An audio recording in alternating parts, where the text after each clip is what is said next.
ఇక్కడ సంతోషంగా. భద్రాద్రి కొత్తగూడెం జిల్లా అశ్వారావుపేటలో ఆదివాసీ మహిళా సాధికారత అభివృద్ధి సదస్సు జరిగింది. గొండు రాణి దుర్గామాత 501వ జయంతి ఉత్సవాలు పురస్కరించుకుని ఆదివాసీ మహిళా చైతన్య శక్తి ఆధ్వర్యంలో ఆదివాసీ 9 తెగల మహిళా సాధికారత సదస్సు జరిగింది. డోలు వాయిద్యాలు, కొమ్ము నృత్యాలు, చేతుల్లో చెండాలు, త్రివర్ణ రేఖలతో బయలుదేరిన భారీ ర్యాలీ సోయం గంగుల ప్రాంగణం వరకు వెళ్లారు. ఆ తరువాత ఆదివాసీ మహనీయుల చిత్రపటాలకు పూలమాలలు వేసి నివాళులర్పించారు. చట్టబద్ధత లేని లంబాడీలను ఎస్టీ జాబితా నుండి తొలగించాలని ఆదివాసీ మహిళా చైతన్య శక్తి ప్రతినిధులు గుమ్మడి అనురాధ, ఇరుప అనసూయ డిమాండ్ చేశారు.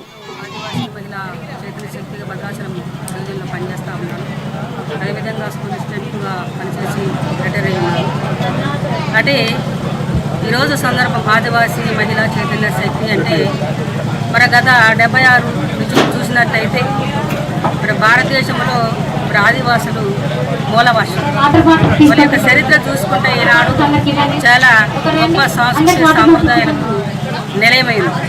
కాబట్టి వీళ్ళెందుకు మేమెందుకు ఈ పోరాటము మహిళా శక్తి మహిళలు చాలామంది వాళ్ళ యొక్క సాధికారత సాధించుకోవడం కొరకు అయితే ఉద్యోగాలు కానివ్వండి, ఉపాధి కావాలండి, నైపుణ్యాలు కావాలండి, వాళ్ళు చేస్తున్న పని విధానాలు కావాలండి, వాళ్ళు నిక్కచ్చిగా పనిచేస్తూ అంటే తక్కువ జీతంతో చాలా తీసుకుంటూ వాళ్ళ యొక్క సమస్యల్ని ఎవరికో చెప్పకుండా వాళ్ళ సాధికారత కొంతవరకు మాత్రమే ఉంది.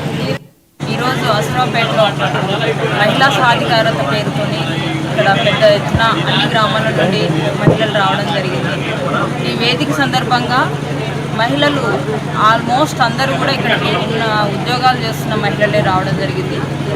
అయితే ఈరోజు ఆదివాసీల మహిళలు ఉద్యోగాలు చేస్తూ అనేకమైన నిర్బంధాలను ఎదుర్కొంటున్న పరిస్థితి.